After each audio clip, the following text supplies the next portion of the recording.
नमस्ते छात्रों, मैं पवन फुलानी हिंदी लोक भारती 10वीं कक्षा में आपका हार्दिक स्वागत करता हूँ। आज हम हमारा 5वां पाठ देखेंगे, गोवा जैसे मैंने देखा। इस पाठ के लेखक है विनय शर्मा। सबसे पहले हम उनके बारे में जानकारी लेंगे।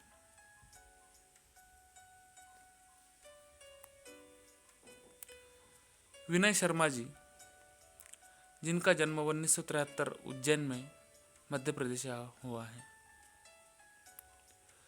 विनय शर्मा का अधिकांश लेखन उनके अनुभव पर आधारित रहा है। आपकी रचनाएं पत्र पत्रिकाओं में नियमित छपती रहती है। यात्रा वृत्तांत आपकी पसंदीदा विधा है। साथ ही आपने व्यंग और ललित निबंध भी लिखे हैं। इनकी कुछ प्रमुख कृतियां हैं, आनंद का उद्गम, अमरकंटक, इनका ललित निबंध है। चित्र की परीक्षा, यह उनका व्यंग्यात्मक कृतियां है। अमरनाथ यात्रा, प्रकृति के बीच, कोयम्बतूर में कुछ दिन, यह उनका यात्रा वृत्तांत है। आदि उन्होंने लेखन कार्य किया है। गोवा जैसे मैंने देखा, इस पाठ में लेखक ने गोवा के विविध निसर्गरम्य वातावरण जो है उसका वर्णन उन्होंने इस पाठ में किया है। वहाँ समुद्र तट जो है उसका वर्णन इस पाठ में हमें यह देखने को मिलता है। वहाँ की जीवन शैली, वहाँ के खान पान, वहाँ के लोग, उनकी संस्कृति, इसका विस्तृत वर्णन लेखक ने इस पाठ में किया है। गोवा यह नाम जब हम सुनते हैं तो हमारे मन में एक अलग सी प्रतिमा तैयार होती है कि गोवा के बारे में जो भी हमें जानकारी है वह हम अगर सुनते हैं या उसकी कल्पना भी करते हैं तो हमारा मन किस तरह आनंदित हो उठता है, इसका वर्णन इस पाठ में लेखक ने किया है।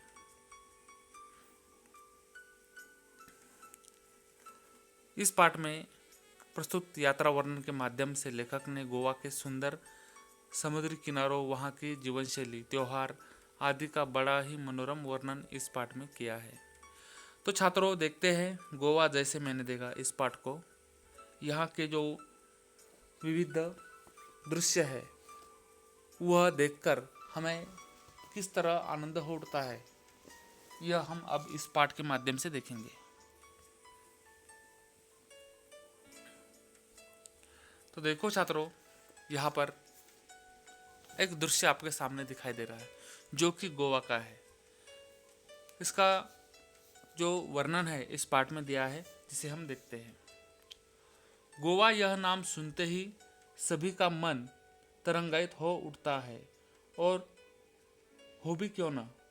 यहाँ की प्रकृति, आबो हवा और जीवन शैली का आकर्षण ही ऐसा है कि पर्यटक खुद ब खुद यहाँ खींचे चले आते हैं। तरंगायित का मतलब है आनंदी। देश के एक कोने में स्थित होने के बावजूद यह छोटा सा राज्य प्रत्येक पर्यटक के दिल की धड़कन है। यही कारण है कि मैं भी अपने परिवार के साथ इंदौर से गोवा जा पहुंचा। खंडवा से मेरे साड़ू साहब भी सहपरिवार हमारे साथ शामिल हो गए। 23 नवंबर को जब गोवा एक्सप्रेस मडगांव रुकी तो सुबह का उजास हो गया था। उजास का मतलब है उजाला, सुबह हो गई। एक टैक्सी के हॉर्न में मेरा ध्यान उसकी ओर खींचा और हम फटाफट उसमें बैठ गए। टैक्सी एक पतली सी सड़क पर दौड़ पड़ी। शीतल हवा के झोंकों से मन प्रसन्न हो गया और यात्रा की सारी थकान मिट गई। मैं सोचने लगा कि पर्यटन का भी अपना ही आनंद है। जब हम जीवन की कई सारी समस्याओं से जूझ रहे हो तो उनसे निजात पाने का सबसे अच्छा तरीका पर्यटन ही है। निजात यानी मुक्ति पाना, सूझ यानी मतलब कि हम उसमें बिजी रहते हैं, उसमें जूझते रहते हैं, हमेशा व्यस्त रहना है। और उस व्यस्त रहने के बावजूद अगर हमें थोड़ी सी मुक्ति पानी है तो हम किसी पर्यटन स्थल पर जाए और वहाँ का आनंद ले, हमारा मन तरोताज़ा हो जाता है। बदले हुए वातावरण के कारण मन तरोताज़ा हो जाता है तथा शरीर को कुछ समय के लिए विश्राम मिल जाता है। कुछ देर बाद हमारी टैक्सी मंडगांव से 5 किलोमीटर दूर दक्षिण में स्थित कस्बा बेनालेम के एक रिसोर्ट में आकर रुक गई। यह रिसोर्ट हमने पहले से बुक कर लिया था, इसलिए औपचारिक खाना पूर्ति कर हम आराम करने के इरादे से अपने अपने सूट में चले गए। इससे पहले कि हम कमरों से बाहर निकले, मैं आपको गोवा की कुछ खास बातें बता दूं। दरअसल गोवा राज्य को 2 भागों में बटा हुआ है, दक्षिण गोवा जिला तथा उत्तर गोवा जिला। इसकी राजधानी पणजी मांडवी नदी के किनारे स्थित है। यह नदी काफ़ी बड़ी है तथा वर्ष भर पानी से भरी रहती है। फिर भी समुद्री इलाका होने के कारण यहाँ मौसम में प्राय उसमें उमस तथा हवा में नमी बनी रहती है। शरीर चिपचिपाता रहता है, लेकिन मुंबई जितना नहीं, क्योंकि यहाँ का क्षेत्र हरितिमा से भरपूर है। फिर भी धूप तो तीखी ही होती है।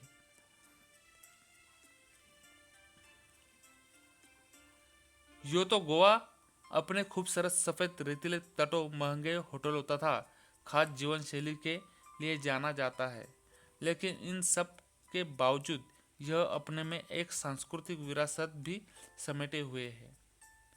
यहाँ की शाम बड़ी अच्छी होती है, तो चलो इस शाम का आनंद ले। बेनालेम बीच की ओर हम चल पड़े। आप भी चले, क्योंकि बहुत ही खूबसूरत तथा शांत जगह है बेनालियम। दिन भर की थकान तथा उमस भरी गर्मी के बाद शाम को बीच पर जाना पड़ा अच्छा लग रहा था। रिसोर्ट से बीच की दूरी कोई 1 किलोमीटर थी, लेकिन जल्दी जल्दी चलने के बाद भी यह दूरी तय हो ही नहीं पा रही थी। अरब सागर देखने का उत्साह बढ़ता ही जा रहा था। तभी अचानक लहरों की आवाज़ सुनाई दी, जो किसी रणभेदी की तरह थी। हम सभी दौड़ पड़े। सबके पीछे छूट गई थी, इसलिए रेत पर तेजी से दौड़ना मुश्किल हो रहा था। फिर भी धंसे हुए पैरों को पूरी ताकत से उठा उठाकर भाग रहे थे।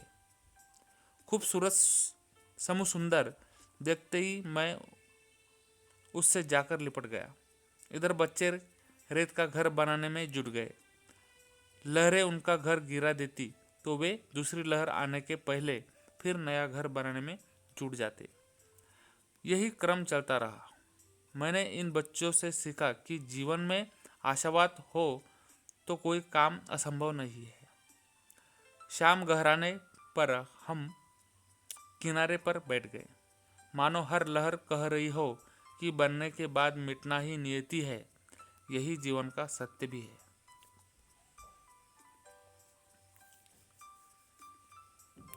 यहाँ एक मजेदार दृश्य भी देखने को मिला। लहरों की आवाज़ के बीच पक्षियों की टी टी टी की आवाज़ भी आपका ध्यान अपनी ओर खींच लेती है। दरअसल ये पक्षी लहरों के साथ बहकर आई मछलियाँ का शिकार करने के लिए किनारे पर ही मंडराते रहते हैं, लेकिन जब तेज हवा के कारण एक ही दिशा में सीधे नहीं उड़ पाते हैं तो सुस्ताने के लिए किनारे पर बैठ जाते हैं। यहाँ बैठे कुत्तों को इसी बात का इंतज़ार रहता है। मौका मिलते ही वे इन पर झपट पड़ते हैं, लेकिन बेचारे कुत्तों को सफलता कम ही मिल पाती है। पक्षियों का बैठना, कुत्तों का दौड़ना और पक्षियों का टी टी टी कर उड़ जाना, यह दृश्य सैलानियों का अच्छा मनोरंजन करता है। इधर जैसे ही सूर्य देवता ने विदा ली, वैसे ही चंद्रमा की चांदनी ने नहाकर समुद्र का नया ही चेहरा नजर आने लगा। अब समुद्र का स्याह और भयावह दिखने लगा।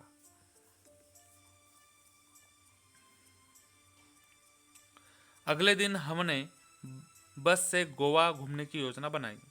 वैसे घूमने फिरने के लिए यहाँ बाइक आदि किराए पर मिल जाती है और उन पर ही घूमने का मज़ा भी आता है, लेकिन बच्चों के कारण हमने बस से जाना मुनासिब समझा।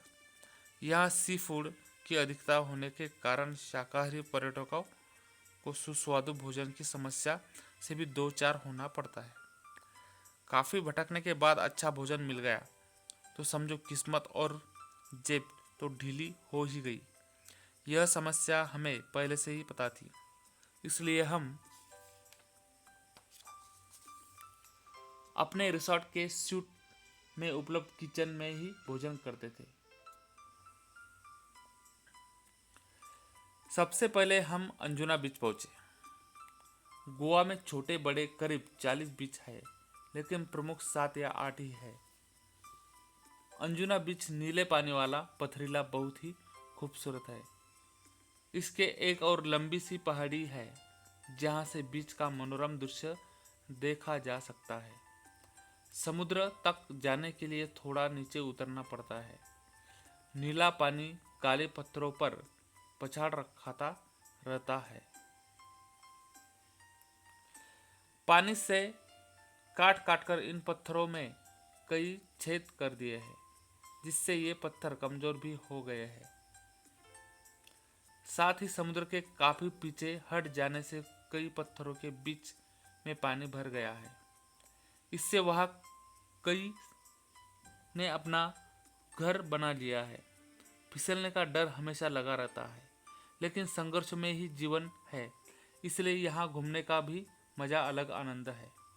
यहाँ युवाओं का दल तो अपनी मस्ती में डूबा रहता है, लेकिन परिवार के साथ आए पर्यटकों का ध्यान अपने बच्चों को खतरों से सावधान रहने के दिशा निर्देश देने में ही लगा रहता है।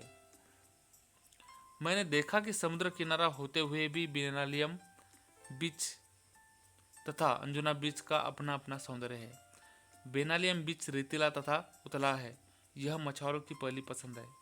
यहाँ सुबह सुबह बड़ी मात्रा में मछलियाँ पकड़ी जाती है, लेकिन मज़े की बात यह है कि इतनी सारी मछलियाँ स्थानीय बाजारों में ही बेची जाती है। इनका निर्यात बिल्कुल भी नहीं होता है। इसके विपरीत अंजुना बीच गहरा और नीले पानी वाला है। यह बॉलीवुड की पहली पसंद है। यह कई हिट फिल्मों की शूटिंग हुई है। दोनों बीच व्यावसायिक है, पर मूल अंतर व्यावसायिक की प्रकृति का है। इनके बाद हम लोग दिन भर पंजी शहर देखते रहे। देखो छात्रों, आपको इस चित्र में दिखाई दे रहा है कि एक रेल एक पुल पर खड़ी हुई है। दोस्तों, ये आपको चित्र एक किसी फिल्म में आपको दिखाई दिया है। इसका नाम है चेन्नई एक्सप्रेस। यह दृश्य वही का है। ऐसे अनगिनत सारे फिल्म की शूटिंग यहाँ इस गोवा में होती ही रहती है। घूम फिरकर शाम हो गई। हम कलिंगुड़ बीच पर पहुंचे। यह काफी रेतीला तथा गोवा का सबसे लंबा बीच है, जो 3 से 4 किलोमीटर तक फैला है। यहाँ पर्यटकों की बड़ी संख्या में आते हैं। यही कारण है कि यह स्थानीय लोगों में व्यवसाय का केंद्र भी है। यहाँ कई प्रकार के वाटर स्पोर्ट्स होते हैं, जिनमें कुछ तो हैरत अंग्रेज है, जिन्हें देखने में ही आनंद आता है।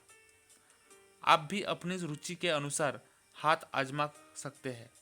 मैंने कई खेलों में हिस्सा लिया, लेकिन सबसे अधिक रोमांच पैराग्लाइडिंग में ही आया। काफ़ी ऊंचाई से अथाह जल राशि को देखना जितनी विस्मयकारी है, उतना ही भयावह भी। दूर दूर तक पानी ही पानी, तेज हवा और रस्सियों से हवा में लटके हम यानी मैं और मेरी पत्नी दोनों डर भी रहे थे और खुश भी हो रहे थे। डर इस बात का कि छूट गए तो समझ गए, और खुशी इस बात की कि ऐसा रोमांचक दृश्य पहली बार देखा। सचमुच अद्भुत। हम यहाँ 4-6 दिन के लिए रहे, लेकिन हमारी एक ही दिनचर्या रही। सुबह जल्दी उठना, फटाफट नाश्ता करना और दिन भर घूम फिर कर थककर शाम को रिसोर्ट आकर थकान मिटाने के लिए पूल में तैरना। एक दिन कोलवा बीच पर हमने बोटिंग का भी आनंद लिया। यहाँ हमने डॉल्फिन मछलियाँ देखी। हालांकि ये छोटी थी, पर बच्चों ने अच्छा आनंद लिया। इस दौरान यहाँ नवरात्रि तथा दशहरा पर्व मनाने का सौभाग्य भी प्राप्त हुआ। उत्तर भारत में जिस तरह हर घर तथा गली मोहल्ले में माँ दुर्गा की घट स्थापना कर तथा लड़कियों द्वारा गरबा कर पर्व मनाया जाता है, ऐसा ही यहाँ भी होता है। रावण का पुतला कहीं भी नहीं जलाया जाता है। सुबह से लोग अपने वाहनों की सफाई कर उनकी पूजा करते हैं और शाम को भगवान की एक पालकी मंदिर ले जाई जाती है। इसके बाद एक पेड़ विशेष की पत्तियां तोड़कर लोग एक दूसरे को देकर बधाई देते हैं। सबकी अपनी अपनी सांस्कृतिक परंपरा है। इतने कम दिनों में मैं गोवा को पूरा देख समझ तो नहीं पाया, पर इतना जरूर समझ गया कि पश्चिमी फैशन और सभ्यता में रचा बसा होने के बावजूद यह भारतीय संस्कृति को पूरी तरह से आत्मसात किए हुए है। पर्यटक फैशन के रंगों में कुछ देर के लिए भले ही स्वयं को रंग कर चले जाते हो, लेकिन स्थानीय लोग अपनी सांस्कृतिक परंपरा की उंगली अब भी पकड़े हुए हैं। तो देखो छात्रों, यहाँ भारत के एक भाग में समुद्र तट पर स्थित यह गोवा राज्य ऐसा अनोखा राज्य जहाँ पूरे देश विदेश के लोग यहाँ पर आते हैं, क्योंकि यहाँ की सांस्कृतिक परंपरा अलग है, यहाँ का दृश्य भी अलग है। यहाँ के जो समुद्र तट है जिसे हम बीच कहते हैं वो भी कुछ अनोखे होते हैं। हम अगर यहाँ आते हैं तो हमारा पूरा सांस्कृतिक दृश्य तो हम देख नहीं पाते, लेकिन जितना भी हम देखें उससे हमें इसे समझ में आता है कि यह किस तरह से रचा हुआ एक सांस्कृतिक परंपरा संभाले हुए ये राज्य कितना अच्छा है। तो छात्रों, यह पाठ आपको समझ में आया होगा। तो इस पर आधारित जो भी कुछ गृह कार्य आपके किताब में पेज क्रमांक 22 और 23 पर दिया है वह आप पूरा करके अपनी कॉपी में रखना है। धन्यवाद।